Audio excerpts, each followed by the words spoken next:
People gathered from Thane, from Dindori, from a lot of places. On the second day of the march, the cabinet capitulated, the minister appeared, the government gave its assurances on implementation of the demands of the previous march in writing, and so it was called off. Now, for us and the Nation for Farmers, I'm just going to run you through something very quickly. I'll do a winding up later because I know you've got fantastic speakers whom you want to listen to. One of the things that interested us and inspired Nation for Farmers into being, as I said, it started with the Nashik-Mumbai March, and that was after 20-30 years of atomization and self-centered hedonism. The middle classes have come out in a big way to participate in the marches of farmers and farm laborers. And that has happened from Punjab to Tamil Nadu. And that is such a significant development. And again, it also shows in who's sitting here in this audience, young students who are not farmers. And that was really a fantastic thing. The second thing, when we announced a Nation for Farmers in August, chapters of Nation for Farmers sprang up in many parts of the country, some of which I do not know who the organizers were until I met them much later. But we have Gopal, definitely known to all of us, from Patna. We have Professor Jagmohan, who's the convener of Nation for Farmers Punjab. We have people who have formed, oddly enough, one of the most interesting places, Karnataka, no rep has come yet, but they went and formed 4 groups, including one in Dharwad, where people organized a meeting, and it ended up with the farmers coming and feeding the organizers. The farmers set up a lunch for them at one of the meetings. So unfortunately, GN Mohan is not here today, and a couple of others, I don't know, maybe they will show up for the convention period on the 3rd day. But this thing spread everywhere, and our idea is, how do we keep those links, that conversation between these different classes and the farmers and laborers? How do we keep that conversation going? You have here leaders of bank unions, of farm unions, bank employees unions and bank officers associations, teachers unions, students unions, students associations. It's really something that is catching on. It's really something that's catching on. In the days of the preceding the march, the dillichalo.in, which has been revamped totally, the website, and again is run by the young gentleman standing there, Sanket Jain, right here at the camera. That's Sanket Jain, and he has now taken it over. We collapsed a few times in the last 4-5 days before the march because of the traffic, as people wanted to know, wanted to contribute, wanted to know how to get where they had to. Now,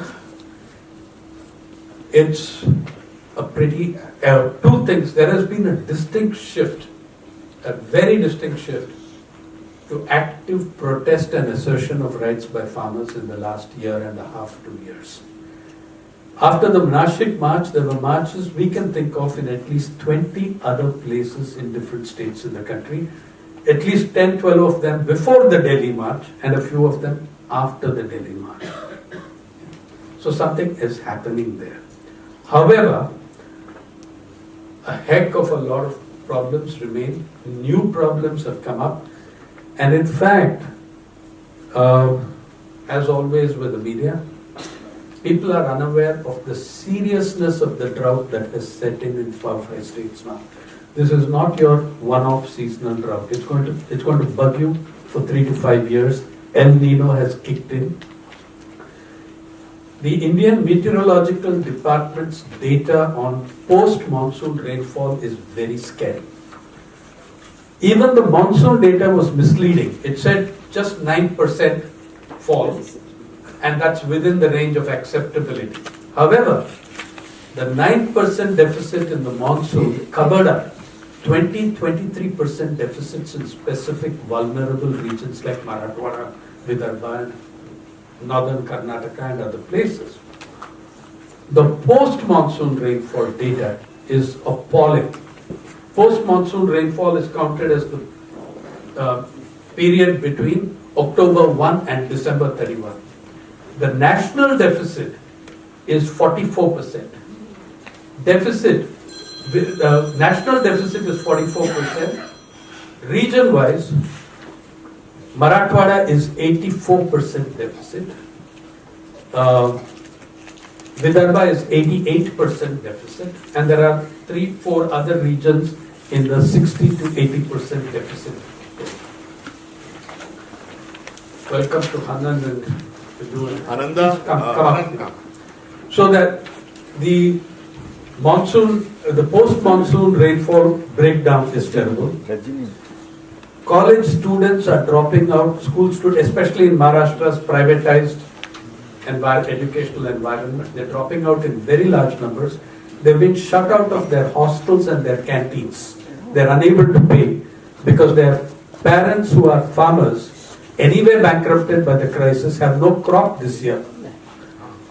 Third, the rabi sowing has fallen so severely in Maharashtra, that's going to obviously add to the criticality of a fodder shortage.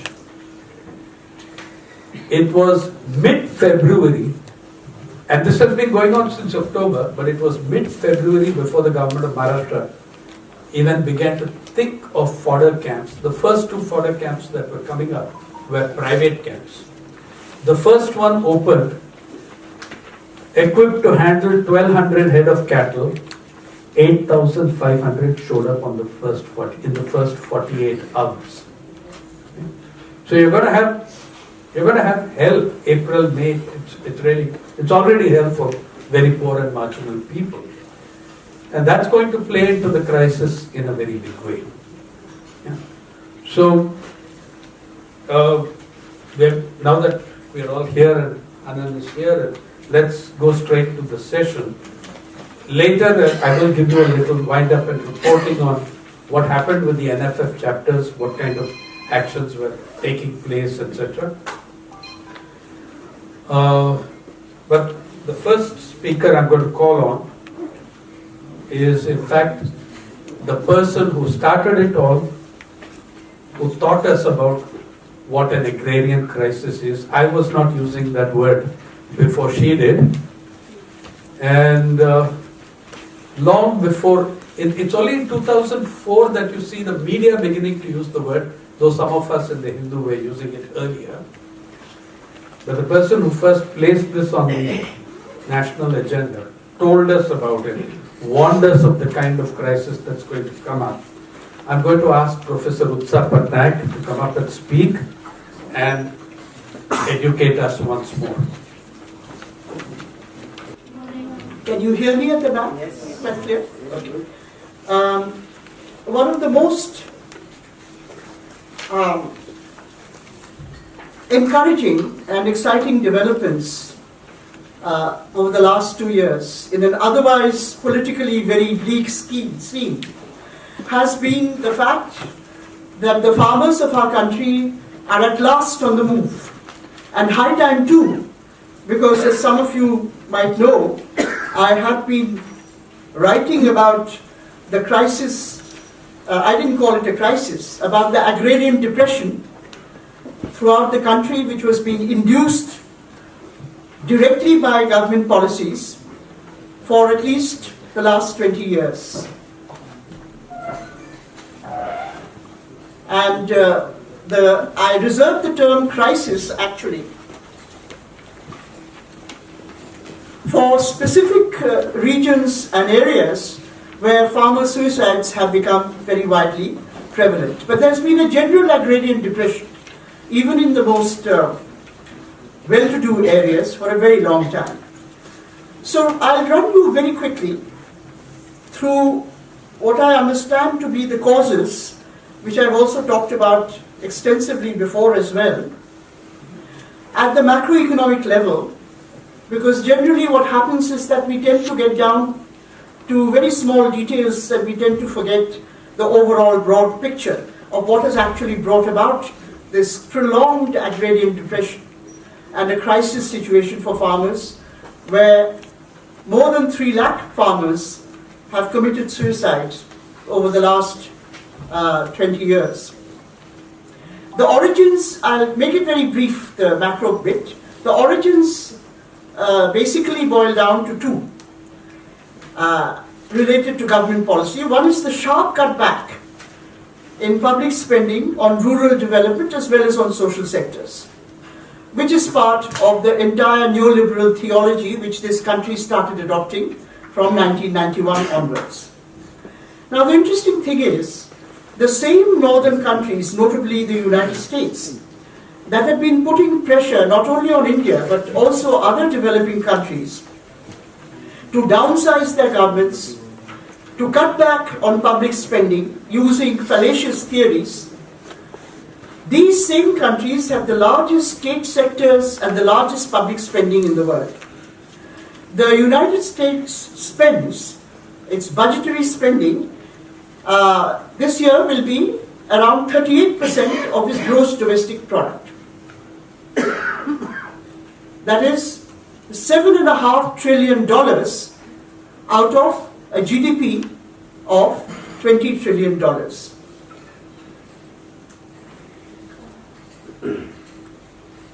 Now, if you look at India, the revenues of the state and central government combined is about 16% of GDP.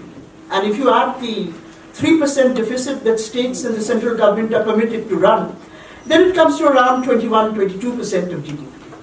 In any case, it's only just over half in proportionate terms compared to what the US spends. So the US has one of the largest governments and government spending in the world. And it is telling developing countries that it is very inefficient to have large governments, you have to cut back. Similarly, it has completely free education, elementary school and secondary school education for its students. And it has completely free healthcare for emergency services. Don't have to pay anything if you're in an accident and you get admitted to a hospital emergency. And yet, the US as well as European countries tell our governments that we have to go in for market pricing of health and education and all utilities as well. So why do they do this? Why do they do something in their own countries and tell us to do the opposite? In very simple terms, they do not want developing country governments to be strong or to spend very much because they have an agenda vis-a-vis the developing countries, which we have to understand, and particularly in the agrarian sphere. They want to see an international division of labor in which they can access our markets for their enormous surplus of grain and dairy products. And they want a situation where we do not look to our own production to guarantee our own food security, but we rely on the global market and particularly on the US, Canada, and the European Union to absorb the farm surpluses that they have. And they want us to specialize, our farmers to specialize in growing those particular crops, so diverting area away from food grains to growing those particular crops that the cold temperate countries, the cold temperate region in which these countries are located cannot produce at all. I don't want to give you a list of those crops, I mean it's a matter of common sense. So this agenda has been practiced for now a very long time. Not only food grains, they also do not want any kind of government support to the non-food grain crops which are mainly exported, because they want their transnational corporations to contract directly with our farmers for these non-food grain crops as well. And any kind of government intervention to provide support is something which would get in the way of this particular agenda. So we have to bear this point in mind.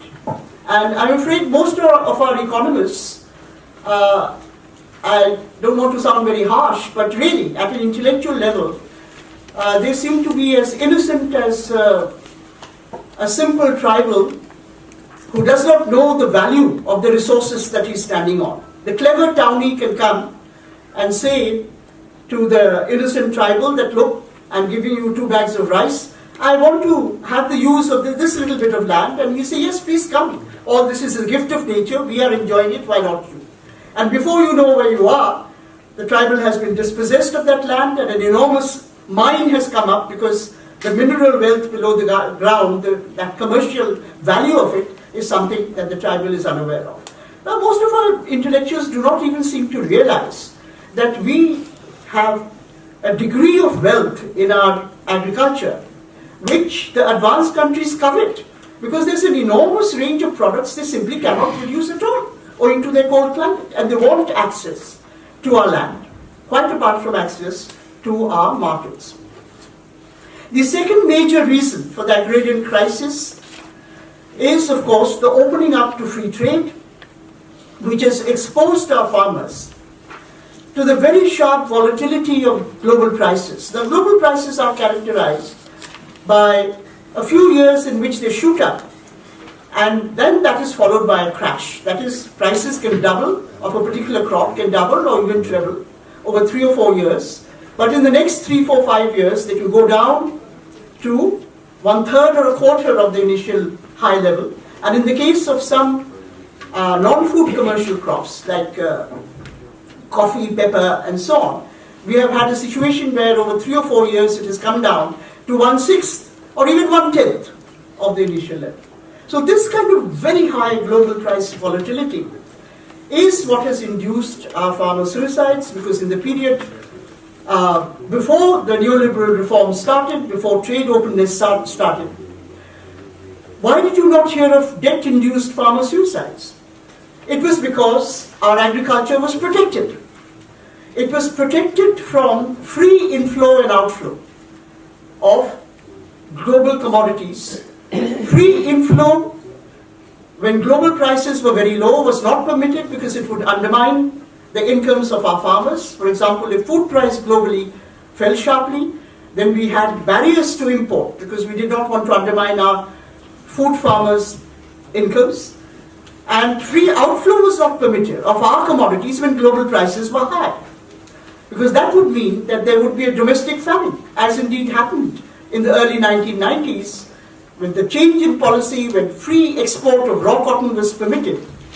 Over just 2 years or so, the raw cotton exports went up from 34,000 tons to 374,000 tons. An enormous increase. There was a domestic raw cotton famine. The handloom weavers, of course, yarn prices also went up. They trebled in a matter of 2 or 3 years. Long before you had farmer suicides, the handloom weavers who relied on machine-made yarn, they started committing suicide, particularly in northern Karnataka, you might remember. And of course, there was a huge crisis in the small-scale powerloom weaving industry. They started closing down. So this kind of volatility of prices is replicating the pre-independence scenario where this country was under foreign domination. It was kept completely trade liberalized. It was not allowed to protect itself, because that is what the advanced countries want. And India was pressurized after joining the WTO and signing the agreement on agriculture. It was pressurized to give up its quantitative restrictions on trade and to reduce tariffs much, much faster than even the WTO discipline mandated. And this was done under pressure from the US and half a dozen other advanced countries. It started happening from 1997 itself. And I had written about it at that time, how dangerous it was to give up our restrictions on trade, because it would mean that the global volatility of prices would necessarily be imported into our economy. And not even well-to-do farmers can stand that kind of volatility, because you know very well that farming is a sector which already has a certain kind of uncertainty, output uncertainty, which other sectors of production are not faced with. that even if a farmer has put in all the correct amount of irrigation, labor, fertilizers, etc., he can't be sure of what output he's going to get. And this is a situation you don't have in any other sector of production.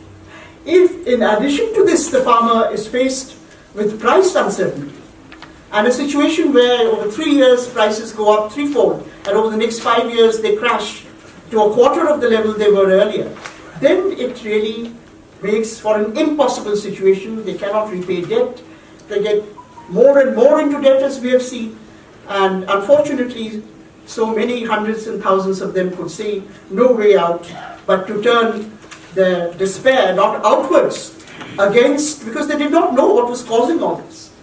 What were the policies which were causing all this? So they turned it inwards into self-destruction. Destruction. So it is very correct that today the farmers' movement is demanding that prices should be stabilized, because that has been a major reason for the farming crisis. And it is demanding that the government should declare minimum support prices. But remember, minimum support prices will not be effective unless government agencies also procure at those prices a substantial fraction of the output entering the market. So procurement is essential, otherwise MSP has no meaning. And secondly, I would like to stress again and again that you cannot actually implement minimum support prices and stabilize prices for farmers unless you put restrictions on free trade. That is, the farmers' movement should also demand that there should not be this kind of unrestricted permitting of exports and imports of agricultural commodities. Without that, MSP has no meaning. Without procurement and without restrictions on free trade, minimum support prices cannot be implemented by any government, no matter how sincere it may be. So the current government at the center may or may not remain after 3 months, we do not know. But even if it goes and there's a new government, that government will face the same problem, that unless it revives procurement, and not only for food grains, but for the non-food grain crops. Because what did we have up to the mid-90s almost? We had the commodity boards for the various non-food grain crops, especially exported ones, like coffee, spices, tea, and so on. And these commodity boards actually procured from farmers at a minimum price up to 30 to 33% of their output was the average that they procured. The procurement function of the commodity boards was given up by a central government directive in 1994. These have their offices in Bangalore. They were told, now all you do is monitor global prices. You don't have to procure. So that was the, as it were, the go-ahead for the transnational corporations dealing in agriculture to come in and get our farmers into their clutches, to contract with them directly, because they had no alternative anymore. They did not, and no longer had the alternative of selling at an MSP to government. That had been given up completely. Even the Food Corporation of India, it was being run down very seriously. And as you know, between 2002, when we had a very bad drought, and 2007, there was hardly any increase in the procurement prices to food grain farmers. And output in Punjab, Haryana region stagnated at 26 million tons or so for years and years on end, because the prices were so low they were not covering cost of production. So that was run down. It was only the global food crisis in 2008, when you had a huge spike in global price, that the government woke up and started reviving the Food Corporation of India. But it has not revived procurement for the non-food grain crops, where the maximum suicides are taking place. So this is the overall picture. Without demands to revive direct procurement by government and to put brakes on free trade, the demand for MSP is not going to work. So that is something I wanted to stress very strongly. The European Union and the United States want to see our entire procurement and price stabilization measures completely destroyed and dismantled. Let us not have any illusions on that score. And I've indicated the reason already, because they want a particular kind of global division of labor in agriculture, in which they can dispose of their surplus grain and dairy stocks to countries like India. Is a very big potential market. It is already importing much more than it was doing 20 years ago.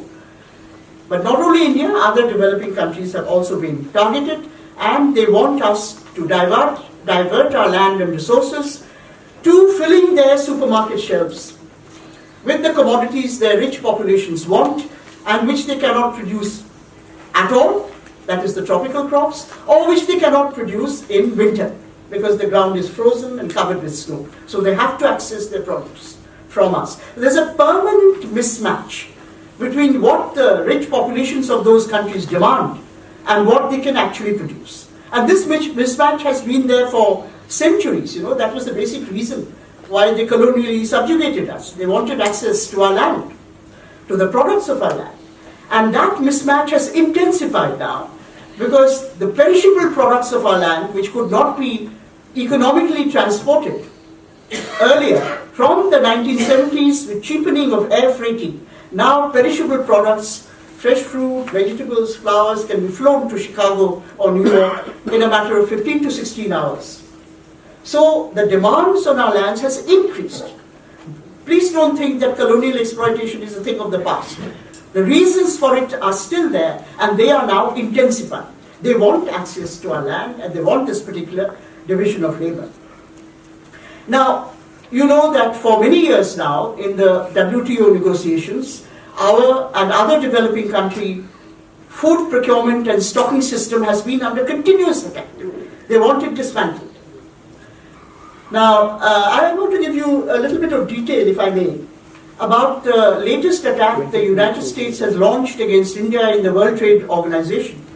It complained against India in May 2018, saying that India was giving market price support to its farmers, amounting to 75 to 80% of the value of rice production and 65 to 70% of the value of wheat production, when the WTO agreement on agriculture says that no country can give support beyond 10% of the value of production. And the US is complaining that we are giving enormously high market price support, amounting to more than 2/3 of the entire value of production and 80% of the value of rice production. The Indian government is saying that actually the support we give to wheat is negative, because our procurement price for wheat is lower than the global price, and the support we give to rice is only about 4.5 to 5.5%, well below the so-called de minimis limit of 10%. We are allowed to give up to 10%. So you see the difference between the... Oh, shall I keep shouting? Please continue. You see the enormous difference between what the US is claiming in its complaint, that we are giving 70 to 80% support, and what we are saying, that support is actually negative for wheat, and it is positive for rice, but very small. So how, I had a look at the document, the complaint document the US had submitted through a colleague of mine who works in the area, and I will just give you some details so that you have a concrete idea of the extent of complete dishonesty that United States and other advanced countries are prepared to go to in making this kind of a complaint. How have they arrived at their figures?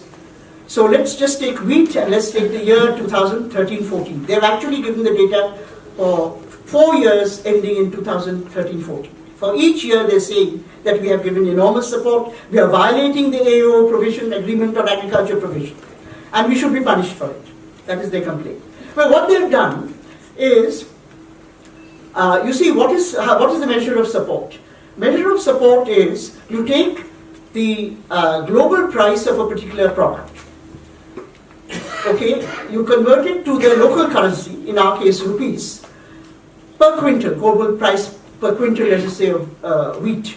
Convert it to the local currency, and from that subtract the support price that the government is giving, the minimum support price. That difference multiplied by the total output which gets such support is the measure of support. Okay, this is a very simple measure. Now, what they have done is actually to take the global wheat price, which prevailed in 1986 to 88. They call that the reference price, and they have not changed that price, even though that period is now almost 30 years in the past. So during 1986 to 88, the global wheat price was $28, and the exchange rate then was 12.5 rupees to a dollar. What is the exchange rate now? 70. So they multiply 28 by 12.5 and they arrive at 354 rupees. Okay, as the price that India should be paying per quintal for wheat. Then they say the actual price India is paying is 1,386. So 1,386 minus 354 gives you 1,032 rupees per quintal that they say India is giving as support. More than 1,000 rupees per quintal.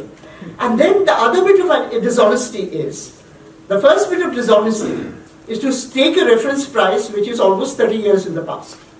And that assumes that there's been no change in the cost of production. Cost of production has actually gone up more than tenfold in this period, between 2013-14 and 86-88. It assumes there's no change in the exchange rate. The exchange rate is 6 times higher, 5 times higher, more unfavorable to India compared to the exchange rate then. Then the second bit of dishonesty is to multiply this huge 1,032 rupees per quintal support they allege we are giving by the total output of wheat, which was 96 million tons in that year, almost 100 million tons.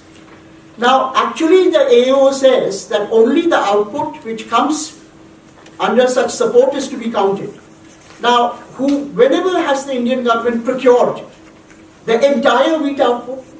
Never, because a certain part of the wheat output is kept for seed by the farmer, a certain part is directly consumed by him, certain part is paid out in wages to labor, certain part, and so on, gets wasted. And even before all this started, not more than 35% of total wheat output used to enter the market. So that is how they get these astronomically high figures, which are based on a completely nonsensical method of calculation. Now, of course, the Indian government has been, and other developing country governments have been saying that you can't take a reference price which is 30 years in the past, assuming there's no change in cost of production. What was the actual global price at which we are calculating our support? Actual global price in 2013-14 was $32. The actual exchange rate was in that year, I forget what the actual exchange rate was, but 60.5 rupees, yes, in 2013-14. Because the very sharp depreciation has happened very recently, so that it's gone to 70 only in the last 2 years.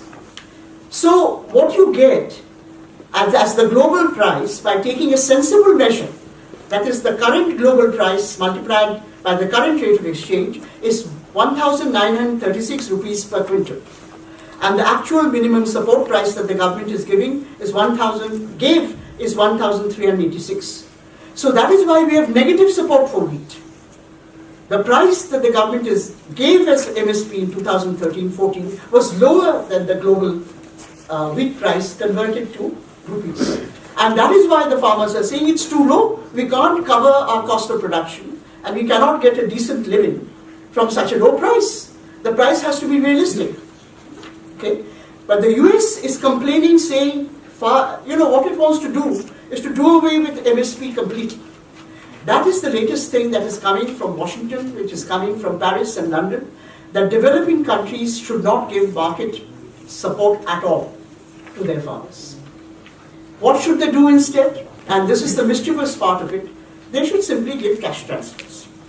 And as you can see, our present central government has swallowed that hook, line and sinker. And unfortunately, a number of intellectuals in this country, experts on agriculture, have recently been writing articles saying that the MSP system is very inefficient. We should, it will be to the benefit of farmers if we shift to cash transfers and do away with MSP completely. We should adopt deficiency payments. And some of you may have been persuaded if you've been reading those articles. And these intellectuals are not politically very right-wing, necessarily. They're sort of sincere, hard-working intellectuals. But you see, it's so easy to be taken in by the fallacious theories and the dishonest reasoning, okay, that the advanced countries employ. Because if somebody from Princeton or Harvard or somebody like that is telling you this, then we are still so servile intellectually that we do not look at the actual basis of the calculations or see how realistic it is for us. Now, any kind of shift to cash transfers instead of MSP, and this I want to repeat again and again, would be totally disastrous. Even more disastrous than targeting of the food subsidy was in the PDS, which meant that millions of actually poor were excluded from affordable food. When we went in for targeting, again succumbing to the fallacious theories which were being put forward from the northern universities. Oh, you want to give your food subsidy only to those who need it. You don't want the rich to get it. And this was the thin end of the wedge targeting to actually end any kind of food subsidy at all. And it's only because surplus producing farmers of Punjab, Haryana and so on have stood out against it that our food corporation has not been completely dismantled. In dozens of developing countries over the world, under pressure from advanced countries, from IMF, World Bank, they have dismantled their food grain procurement and distribution system. And they paid the price. When the global food price shot up in 2008, they no longer have any system of their own. There were food riots in 37 countries because the food price, especially in urban areas, shot up. And millions of people were pushed into hunger and greater malnutrition than before. So food security is something that we have to preserve, but not only that, we have to ensure that there's no interference with minimum, we have to revive minimum support price and procurement also for the non-food grain crops, like cotton, like the spices, like coffee, tea, and so on. Now, this business of cash transfers is what the advanced countries have been doing. And as some of you may know, can I take another? What the advanced, and how many farmers does the US have? Have a guess. 2 million. A little less than 2 million. So that actually works out to at least $45,000 per farmer per year in 2019. And if you convert it into rupees, it's like 30 lakh rupees, I think, if my arithmetic is right. I always get confused by zeros, most people do. But just see, is it 30 lakh or so? I think that is what that it translates. Straight transfer to farmers. And how are they able to do it and not fall foul of the agreement on agriculture on the basis of which they are complaining about India? That is because they have been very careful to say that cash transfers do not distort trade. It's their say-so. They have declared it does not distort trade. And they have moved all cash transfers into what they've given nice sounding names and colors. Green boxes, blue boxes. But you see, a subsidy remains a subsidy. No matter what name you give to it or what color box you put it in, it does not change its character as a subsidy. So they have written the agreement on agriculture in such a manner that they can continue to give enormously high subsidies to their farmers. Okay? And none of it is subject to any kind of WTO discipline on reduction. And they want MSP only to go because minimum support price, they say, distorts trade. Our subsidies don't distort trade. But the very meager subsidies that our government gives to its farmers, very meager, and even that is not actually implemented because procurement is not taking place as the way it should. That is defined by them as trade distorting, and they go in for dishonest calculations to complain about it. Now, as I was telling you, many of our intellectuals have been singing the same tune. That is not only the right-wing central government, but many reasonably politically neutral intellectuals. There was a long article, special article in Economic and Political Weekly recently in which it was said that government can't procure and give minimum support price for such a large range of crops. Why can't it do so? What is this argument it can't do so? If it can put indirect taxes on individuals, if it can actually go in for extracting massive surplus in the form of these taxes from the poorest segments of our population, then why can it not operate a system of stabilizing prices for them? Why can it not give minimum assured wages, which in any case the demand is really very, very small? Of course it can do so. But it chooses not to do so because it chooses to bow to the pressures of the advanced countries. It chooses to close its eyes that these countries have an agenda which is extremely harmful for the mass of our population. They just go along with this agenda. And are infringed in our own demands and formulations of those who are working to change the situation of crisis. We have also ignored the overall global scenario.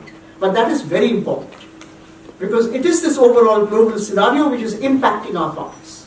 And unless you do something about it, then nothing is going to really work out in practice. Now, you look at the transfers that the United States gives. It has a GDP of 20 trillion. It is spending 38% of that as budgetary spending. The enormously high subsidy of 90 billion it is going to give this year amounts to only 1.2% of its budget. It is a rich country, it can easily afford to give this kind of cash transfer. It is administratively feasible for it because only 2 million farmers are involved. Okay? But look at our situation. How many farmers do we have? We have 133 million farmers operating below 5 acres alone. So even if you say that these deficiency payments, cash transfers, like the central government has been saying, is going to go to farmers operating below 2 hectares or around 5 acres, there are 133 million of them, families, not individuals, but families, households, compared to 2 million in the US. Is it administratively feasible? It goes against all common sense that we should operate a system of direct cash transfers. No government in this country is going to be able to do so. Take my word, no matter how sincerely committed it is. And what is the logic of cash transfers anyway? It works out to a pittance. Because you see, in the US, agriculture contributes hardly 1% to GDP now. Alright? In our country, even after all the attacks on it, because we are agriculture predominant, our agriculture contributes 15 to 16% to GDP. The United States gives farm subsidies which amount to half the value of its agricultural production, 45 to 50% of the value. That means if we were to give support to the same extent, it would amount to giving 80% of the entire central budget every year as subsidy to our farmers. So, you have to bear in mind that we are not an advanced industrial country. We have to formulate policies bearing our own situation in mind. And I really feel sorry that intellectuals who have done PhDs and worked so hard on these areas simply do not mention these very basic facts. So, I would say that the farmers' struggle has only just begun. We have to not only put our demands before the government for price support, for income stabilization, but we have to also give the theoretical background to why there has been a farming crisis in this country at all, whereas there was no farming crisis of this magnitude. There was poverty, yes, but not a depression and crisis of this magnitude before the neoliberal policies started. We have to combat theoretically the disastrous idea of the government giving up its responsibilities as regards stabilizing farm incomes, as regards provision of basic food security, and simply doling out a pittance by way of direct transfers. See, neither farmers nor wage-paid workers are beggars. That they're going to be, they're not holding out their hands for alms. They have contributed taxes to the budget. It is on them that the budget stands. So it is the responsibility of government to ensure that feasible programs of stabilizing their incomes are actually formulated. And so I will say we are only at the beginning of the struggle, but it is very, very creditable that at least the struggle has now begun, and high time too. Thank you very much for it. That's what this conference is about. And you've just placed a hell of a lot of stuff on our table for that discussion. I have to say though that I really like this notion of innocent, hardworking, sincere intellectuals who are not right. Yeah, I love that. I would really like to meet some of them. But is everyone here? And let me also welcome the co-chair, Hanan Mola, leader of the All India Kisan Sabha. And I'm going to ask one of our absolutely legendary bureaucrats and officers of government for decades, a person who, I mean, those of us who have interacted with administration regularly know the kind of, the kind of clarity of thought and purpose. How different he is. How different KB Saxena is from your standard garden variety bureaucrat. So please, Professor Saxena, would you like to come here and speak from the podium? What would you prefer? No, from the podium. I think you should speak from the podium because the cameras are also set here.